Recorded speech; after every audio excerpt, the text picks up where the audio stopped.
연준이 하는 일은 맨날 이제 연준이 금리 올리네 안에 이러잖아요. 그쵸? 아니 도대체 왜 연준이 하는 일이 뭐길래 연준이 금리를 올리네 내리네 안해. 대충 느낌으로는 아 연준이 금리를 올리고 내리는 일을 하구나. 그건 알고 있었을 거예요. 그러면 연준이 달성해야 되는 목적이 뭐길래? 구체적으로 보면 연준에게는 두 가지 임무가 있습니다. 첫 번째, 최대 고용. 두 번째, 물가 안정. 최대 고용은 반대로 얘기하면 뭐예요? 실업자가 많이 생겨나지 않게 하는 거죠. 그러면 반대로 실업자가 많을 때는 연준이 실업자 수를 낮춰야 되죠. 실업률을 낮춰야 돼요. 고용률이랑 실업률이랑 또 반대죠. 최대 고용을 위해서 실업률을 낮춰야 되고, 그럼 실업률을 낮추기 위해서 그때 연준이 하는 일이 뭐냐? 최대 고용을 위해서 금리 인하를 하죠. 자, 그리고 금리를 인하하면, 그러니까 국가의 중앙은행이 이자를 낮추면은 은행 이자도 낮아지거든요. 그러면 결국에 기업들도 풀대출 땡겨서 영업활동할 수 있기 때문에 당장 돈 없는 기업들도 투자활동 늘리고 빚 땡겨서라도 직원 고용해서 직원 월급 줄 수 있고 하니까 금리 인하 하나로 이런 경제 선순환을 그릴 수 있을 거예요. 그게 잠깐 거품일지라도. 이제 좀 이해가 되나요? 왜 금리가 낮을 때 기업들이 잘 돌아가고 왜 망하는 기업들이 적어지고 망하기 직전의 기업들도 왜 살아날 수 있는지? 이제 이해가 되죠? 근데 미국 같은 경우는 2020년 코로나 이후로 중앙은행에서 정한 금리가 0.25였다가 계속 0.25 유지했다가 2022년 3월부터 조금씩 올리다가 지금 5%대까지 올렸어요. 우리나라 3%대인데 미국은 그만큼 올려도 지금 실업자가 많이 안 나오는 거예요. 그러니까 연준 입장에서 지금 이건 잡은 거예요. 최대 고용을 이미 잡은 거예요. 이걸 못 잡았을 때는 금리 인하를 해서 이걸 잡아야 되는 건데 이미 1번을 잡았기 때문에 2번 하는 거예요. 지금 연준이. 2번은 뭐겠어요? 물가 안정시키기 위해서 금리 인상하는 거죠. 그러니까 물가 안정을 왜 금리 인상으로 물가 안정을 시키냐. 금리 인하되고 이제 기업들도 뭐 투자 늘리고 하면 기업들도 뭐 설비 짓는데 소비하고 그런 거 뭐 제품 더 찍어내는데 소비하고 또 이제 뭐 건물주들도 풀대출 땡겨서 건물 사고 임대 돌리고 또 이제 일반 소비자들도 풀대출 땡겨서 뭐 전세, 임대, 매매 사고 소비력이 커지죠 확실히. 기업이든 개인이든 금리 인하를 하면 풀대출 땡길 여력이 된단 말이에요. 이자 내는데 무리가 없으니까. 근데 이제 금리 인상을 해버리면 이자 내기도 버거워서 굳이 그런 빚 땡겨서 무리한 투자를 안 해요. 개인이건 기업이건. 그러니까 그때부터 소비력이 약해지면서 물가가 잡히는 겁니다. 결국 소비가 잡혀야 소비가 너무 과하면 수요가 많은 거니까 물가를 계속 오르게 해요. 그쵸? 수요 공급 법칙에 의해서. 그러니까 공급이 만약 그대로라 가정했을 때 수요가 계속 오르면 물가가 오르기 때문에 수요가 잡혀야 물가가 더 잡히는 거죠. 그러니까 소비력이 지금 미국 입장에서 미국 전반적으로도 뭐 전 세계적으로도 수요가 좀 잡혀야 된다고 생각하겠죠.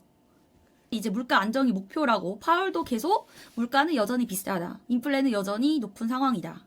이렇게 얘기하면서 금리 인상의 필요성을 강조합니다.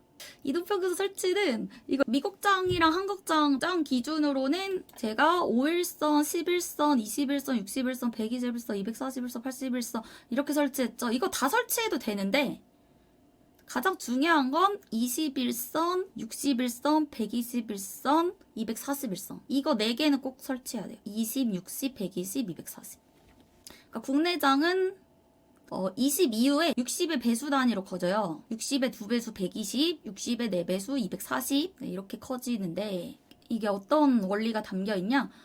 국내에서 한 달을 20일로 보는 거예요. 그러면 3달이면 60일이잖아요. 근데 미국에선 또 3달을 50일로 봐요. 왜냐면 미국장이 또 중간에 미국의 독립기념일, 또 미국의 세금 내는 날, 뭐 하는 날 해서 쉬는 날이 많나 봐요. 그래가지고 미국은 3달을 또 50일로 보더라고요. 우리나라는 3달을 60일로 봅니다. 그래서 6달을 120일로 보는데 미국은 6달을 100일로 보는 거죠. 이제 이해가 되죠.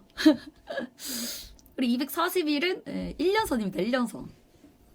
네, 국장 기준 한 달에 20일이니까 곱하기 12 하면 240이잖아요. 근데 미국은 200일선이죠. 미국은 50일 곱하기 50일이 3달이니까 50일 곱하기 4 해가지고 200일선. 그러니까 이동평균선 말 그대로 241선의 선은 1년 동안 캔들 움직인 거의 평균을 내가지고 이런 선이 그어지는 거죠. 미국도 5일선, 11선 설치는 자유고 21선, 51선, 100일선, 200일선은 꼭 설치하셔야 됩니다. 네, 이렇게 해봤고 다워 이론이라고 이게 왜 이제 우리가 저점에 사느냐, 왜 공포에 매수해야 되느냐 이걸 또 설명해 주는 거거든요. 자, 이런 단계가 있습니다. 이렇게 반으로 굳이 나누면 2, 3, 4로 이렇게 나눌 수가 있고 1, 5, 6 이렇게도 나눌 수가 있습니다. 자, 이게 뭐냐면 주식이 초반부터 이렇게 1, 2, 3 오르고 주식이 또 4, 5, 6 내리고 또 여기서 또 이 사이클 또 반복되겠죠. 이렇게 내리면은 또 언젠가 다시 또 이렇게 오르는 날이 오겠죠. 크게 봤을 때요. 예를 들어서 나스닥 차트를 정말 길게 보면은 QQQ 봤을 때 2020년 4, 5월부터 쭉 올라요. 2020년 4, 5월부터 2022년 되기 전까지 계속 올라요. 그러다 2022년에 계속 내렸네. 이게 오르면 오르는 기간이 있고 내리면 내리는 기간이 있고, 그러니까 영원히 오르지도 않고 영원히 내리지도 않고 항상 사이클이 있다는 거죠. 어쨌든 이 구간을 봤을 때 2021년에는 진짜 계속 오르는 구간이었고 2022년에 내리는 구간이었어요. 이런 구간들이 뭐 이때도 있지만 옛날에도 있어요. 옛날에도. 2018년에만 봐도 2018년 4월부터 해가지고 2018년 10월까지 6개월 동안 올라요. 그러다가 2018년 10월에서 12월까지 2달은 내려요. 그러니까 이때 6개월을 올렸고 2달을 내리잖아요. 그쵸? 자, 이제 2021년에서 2022년도 보면은 2021년도 계속 올랐지만 2020년부터 계속 쭉 오르다가 거의 2년 가까이 오르다가 2022년 1년 내려준 거예요. 그쵸? 그래가지고 저도 그래프를 조금 더 오르는 기간을 여기 길게 표현한 거예요. 1, 2, 3 구간을. 자, 이런 와중에 자, 1, 2, 3, 4, 5, 6 중에서 이걸 다 이름을 하나씩 또 써볼게요. 다오 이론 안에서 이렇게 된다는 거예요. 자, 근데 침체라는 용어가 있어도 이게 경기 침체랑 또 용어가 다릅니다. 다 어디에서 쓰이느냐에 따라서 용어가 다르죠. 어쨌든 이 중에서 개인 투자자들이 사기 제일 좋은 구간은 어딜까요? 개인 투자자들은 2에 사면 가장 좋고 1에서부터 사려는 사람들도 나쁘진 않아요.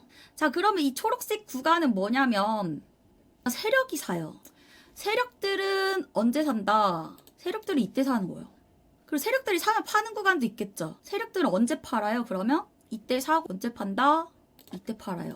근데 개인들은 2, 3, 4에 사죠. 그래서 1, 5, 6에 세력들이 살 때 같이 사는 사람들도 일리는 있는데 가장 사이클이 빨리 오길 바라는 건 1, 2번에 사야죠. 그럼 세력들은 이때 사면 이렇게 팔아먹는 기간까지 너무 오래 기다리는 거 아니에요? 이런 질문도 있을 수 있겠다 싶습니다. 세력들은 어차피 한 번에 못 팔아요. 개인들이야 조금 가지고 있으니까 한 번에 다 팔기도 하는데 세력 큰 손들은 2, 3, 4에 나눠서 팔잖아요. 그러니까 오래오래 매집하면서 세력들이 그래서 매집을 한다 하죠. 매수를 한다는 게 아니고 계속 모아가면서 2, 3, 4에 어떤 걸 하면서 판다? 뉴스를 띄우면서 파는 겁니다. 그래서 걔가 그러니까 이제 뭐 뉴스에 팔아라 이런 것도 뉴스를 누가 내보낸대요. 뉴스를 누가. 세력들이 내보내기 때문에. 그러니까 뉴스라는 게 다 의도를 담고 있다는 겁니다. 물론 뉴스라는 게 이제 조작된 정보를 쓰면 안 되고 뭐 사실에 기반한 문장들만 써야 되지만 그 문장들을 모아서 어떤 의도를 전달할 수 있는 거죠. 그렇죠? 그래서 세력들은 5, 6대 사거든요. 근데 이럴 때 굉장히 공포 조장을 해요. 그래서 여기 공포라고 써있죠. 그럼 세력들은 왜 공포랑 침체를 조장할까요? 세력들은 그때 사니까 개미들이 손절하게 하면서 본인네들 사고 있으니까. 이게 찐공포, 침체가 아니에요. 그래서 워렌 버핏도 하는 말이 명언이 그게 있죠. 공포에 매수하라. 그러니까 공포에 매수하란 뭐예요? 그게 진짜 공포가 아닌 거죠. 주식이라는 게 그러면 왜 누군가는 손절을 해야 누군가는 살 수가 있냐. 주식은 무슨 게임이다? 주식은 제로섬 게임이다. 모두가 회피할 수 없는 게임입니다. 그러니까 누군가 희생이 있어야만 누군가가 저점에 잡을 수 있는 거예요. 그러니까 누군가 플러스라면 누군가는 마이너스 희생이 된다는 거. 인내심도 진짜 중요해요. 근데 작년은 1년 내내 하락해가지고 나는 6개월이면 버틸라 했는데 1년 내내 이러니까 지치네요. 아, 지쳐서 못 해먹겠다. 이런 사람들도 있었단 말이에요. 그러니까 지치지 않는 것도 진짜 중요해요. 근데 그 지치게 하는 것도 세력들의 노림수예요. 결국 지쳐야 손절하죠. 에라 못 해먹겠다 하고 이제 다 팔고 빤스를 하는 거죠. 그래서 세력들에게 휘둘리지 않으려면 지치지 않는 거, 계속 견디는 것도 능력입니다. 진짜. 근데 SPI 보면 이런 하락이 있다 하더라도 결국에 봐봐요. 이게 SPI라는 것 자체는 이제 쭉 올랐어요. 이때는 이제 리먼 사태라 가지고 이렇게 하락폭도 컸던 건데 이것도 미국의 경우 기다리면 다 올랐단 말입니다. 우리가 살 때는 S&P 500을 SPY로 사는 거예요. 그래서 이 S&P 500 지수 자체를 보면 S&P 500 정말 길게 나온 차트를 한번 보여줄게요. 그래서 적금식으로 S&P 500 모아 가시는 분들은 어차피 기다리면 계속 오를 걸 아는 거죠. 네, 90년이 나왔어요. 네, 1929년부터 나왔어요. 이때부터 지금까지 보면 계속 오른 거죠? 그쵸? 100년 차트예요. 거의 100년 차트. 그러니까 기다리면 올라요. 맨 처음에 고점이 560. 여기서 샀다 해도 1929년에 560에 처물렸다 해도 지금은 S&P가 4,000이 넘어요. 4,500이에요. 그러면 고점에서 엄청 처물렸어. 이렇게 울어도 530에서 9배 오른 거죠. 거의 10배 오른 거죠. 100년 동안 내가 버텼을 때 10배의 자산으로 물려줄 수 있는 거죠. 1억을 박아놨으면 10억이 된 거고. 그쵸? 그러니까 아무것도 모르면 S&P를 정말 뭐 돈 생길 때마다 모아가는 것도 뭐 공부 안 하고 마음 편하죠. 이제 미국 주식이니까 이렇게 우상향해요. 중국 주식은 아직 2008년이 고점인데 거기를 아직 회복을 못하고 있어요. 미국이니까 이게 대단한 거예요. 뭐 S&P도 괜찮고 다우지수도 괜찮고요. 다우도 한번 볼까요? 다우지수는 미국의 진짜 오래된 애들. 진짜 오래된 누가 봐도 걔는 미국 기업이지 하는 애들. 다우도 보면 계속 올랐죠? 이렇게 내리는 한이 있더라도 올랐고 다우는 이제 29년 이 고점에 물렸어도 6천에 물린 사람도 지금은 다우가 3,500 6배 오른 거네요. 다우는 6배. 그러니까 굳이 따지면은 이제 다우는 좀 더 안정적인 거 원하시는 분들이 왜냐 오르는 폭은 이제 100년을 봤을 때 S&P는 거의 10배 올랐는데 얘는 6배 올랐으니까 오르는 폭은 S&P보다 좀 낮지만 내리는 폭도 S&P보다 낮기 때문에 좀 나는 확 내리는 거 무섭다 하면 이제 다우 하는 거고요. 둘 중에 고르기 힘들면 둘 다 같이 모아가는 거죠. 그래서 다우도 좋게 봐요. 다우에는 우리가 아는 애들이 많이 있어요. 다우에 보면 애플 아는 애지, 인텔, 마이크로소프트, 디즈니, 존슨존슨, 코카콜라, 맥도날드, 3M, 나이키 우리가 아는 애들 누가 봐도 아 걔네 미국 기업이지 하는 애들 비자 카드 있잖아요. 근데 그런 애들이 전통도 되게 오래됐어요. 100년 이상 된 기업들이 많아요. 그래서 제가 말하고 싶은 건 미국 기준으로 특히나 이 기업들은 우상향할 수밖에 없다 하는 애들이 있어요. 그런 애들은 456이 오면 1, 2, 3이 오기 마련이기 때문에 그 기업에 대한 믿음이 있거나 기업을 못 분석하겠다. 난 기업에 대한 믿음, 이 기업이 언젠간 망할지도 모르겠다. 조금이라도 불안하면 SPI 다우 사는 거예요. 왜냐하면 거기는 망할 만한 기업이 들어가 있지 않아요. 왜냐하면 조금이라도 상태가 불안정하면 그 500개 있는 게 S&P 500이라 했잖아요. 거기서 퇴출돼요. 조금이라도 재정 문제 있거나 조금이라도 실적 나빠지면 바로 퇴출되고 다른 애로 갈아버리기 때문에 그러니까 내가 공부를 안 해도 알아서 그 운용하는 사람들이 다 갈아줘서 지수는 망하지 않죠. 잘 나가는 애들만 모아놓은 그 지수로 운영이 되기 때문에 그래서 미국의 지수를 믿는다면 SPI 다우 하는 거죠. 그리고 그런 거 하시면 5, 6이 와도 쫄 필요가 없다.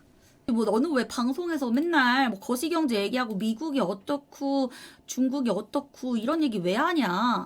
자 그거는 이제 탑다운 전략도 따져야 돼가지고 그런 얘기 하는 건데 탑다운은 큰 거에서부터 작은 걸로 점점 좁혀진다. 상향식은 작은 거에서부터 큰 큰 걸로 커진다. 흐름은 이렇게 가는 겁니다. 탑다운을 더 많이 체크해야 될 때가 있고 바텀업을 더 많이 체크해야 될 때가 있다. 시기에 따라 보는 게 다르다. 제가 방송에서 거시경제 얘기하고 그러는 건 큰 판을 알아야 된다는 거예요. 특히나 방송에서 얘기하는 외연체주도 하나의 탑다운이죠. 외환에서 달러가 엄청 강해버려요. 그러면 전반적으로 여기 원자재 주식이 눌릴 수 있다는 거는 기본 큰 판으로 깔고 가야 된다는 거죠. 물론 달러가 강해도 주식이 세력들이 작정하고 끌어올릴 때는 달러도 강하고 주식도 미친 때가 있어요. 그럴 때는 이제 세력들이 작정하고 주식 매수세를 엄청 끌어올린 거니까. 근데 그렇게 인위적인 힘이 있지 않는 이상은 보통 외환이 강할 때 원자재 주식이 눌릴 수 있다는 건 기본 판도라는 거죠. 예를 들어서 거대한 태풍이 다가오고 있는데, 물론 태풍의 영향을 안 받는 지역도 있지만 대부분 태풍의 영향에 노출될 거다 대비를 하잖아요. 그런 거죠. 큰 판이 어떻게 돌아갈 거를 알아야 대비가 되는 거니까. 그런 게 이제 외환 시장, 원자재 시장 이렇게 봐도 탑다운이지만, 지금 탑다운으로 접근하는 것 중에 방송에서 많이 다루는 미중 갈등도 있죠. 미중 갈등이고, 좀 더 정확히 얘기해서는 미중 패권 사수 전쟁의 시기입니다. 이걸 좀 달리 말해서 뉴스에서는 뭐라고 표현하냐? 신냉전 시대라고 표현하죠. 신냉전 시대. 그래서 이 얘기를 왜 하냐? 제가 SPI 다오라는 것도 결국에 그걸 결정할 수 있었던 초보자에게 아마 다른 사람들은 나사기 짱이야 이러면서 QQQ나 QQQ 레버리지 2배짜리 3배짜리 추천하는 사람도 있을 텐데, 그런 사람들은 탑다운을 안 따진 거죠. 저는 탑다운을 따져봤을 때 지금은 미중 패권 사수 전쟁이기 때문에 좀 더 안전한 애를 봐야 된다. 기술주로만 몰빵된 거 말고 다른 원자재나 방어주가 섞여있는 애로 봐야 된다. 그러면 바텀업은 언제 볼까요?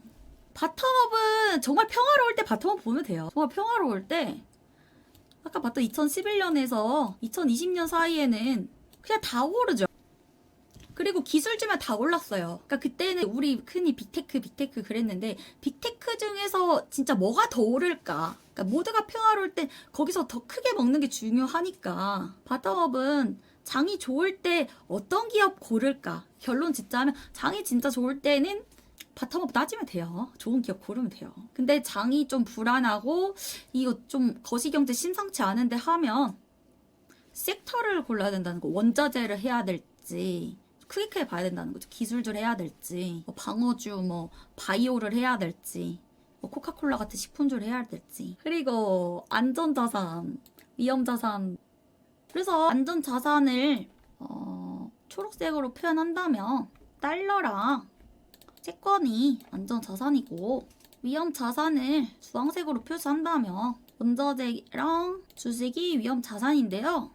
위험자산을 한다고 투기를 한다 이게 아닙니다. 말이 안전자산, 위험자산인 거지 위험자산 한다고 넌 도박하냐 노름하냐 이게 아닙니다. 안전자산에 비해서 상대적으로 위험하다는 거지 진짜 위험한 게 아닙니다. 그러니까 우리가 원자재 주식을 하는 이유는 그럼 뭐냐? 보통 10년 사이클을 봤을 때 8, 9년이 오르면 1, 2년이 내려요. 근데 그렇게 주식은 미끄러질 때 달러랑 채권은 오르니까 본인 총 포트폴리오를 짤 때 그 주식 비중이 높은 이유가 있어요. 왜냐? 위험자산 잘 갈 때가 훨씬 많거든요. 말 그대로 안전자산은 위험자산 미끄러질 때 그때도 웃고 싶어서 안전자산 투자하는 건데, 안전자산에만 몰빵하면 위험자산 원자재로 나 주식으로 돈 버는 사람 보고 배 아파서 못 견뎌요. 네, 비율 조절 잘하라고 얘기하는 겁니다. 그리고 초보자분들은 진짜 한 방에 위험자산을 뭐 한 방에 70% 이상 늘리고 이러지 않았으면 좋겠어요. 전 본인 재산의 반 이하로 해봤으면 좋겠어요. 초보자분들은 또 시대가 너무 커지면 그 물렸을 때 또 멘탈이 나가니까 현금 항상 있어야 돼요. 현금이 없으면 이 급전이 필요할 때 주식을 손실 보고 있어요. 예를 들어서 내가 주식을 뭐 3,000 가지고 있어요. 근데 손실 중이어서 지금 뭐 물려 있어서 2,200이야. 그러면 800만 원 손절하는 거예요. 급하게 급전이 필요할 때 현금이 없으면. 그래서 현금이 가지고 있는 건 전 되게 중요하다 봐요. 그래요. 그러니까 길게 보면 또 조급할 필요도 없어요. 근데 본인이 이제 2개월 안에 나는 뭐 10% 20% 수익 내야 돼. 이런 사람 조급하죠. 조급해가지고 뭐 본인이 20% 수익 내야 되는데 마이너스 뭐 20% 물려있으면 그 또 손절하고 다시 들어가는데 그게 손절하고 다른 다시 들어간다고 2개월 안에 빨리 올라오는 게 아니에요. 본인 시나리오대로 안 흐를 때도 많아요. 특히 단기는. 저야 길게 보니까 예를 들어서 저는 이제 6월에 조금 팔았는데 저도 6월이 고점이 아니었고 고점은 7월이었잖아요. 7월 중후반. 제가 단기로 봤으면 6월에 팔고 되게 조급해가지고 왜 오를 때 왜 오르냐 이랬을 텐데 저 길게 봤으니까 7월에 올라도 뭐 저렇게 올라도 곧 조정 오겠지 하면서 느긋하게 기다릴 수 있었던 거고 길게 보는 게 마인드가 여유가 있고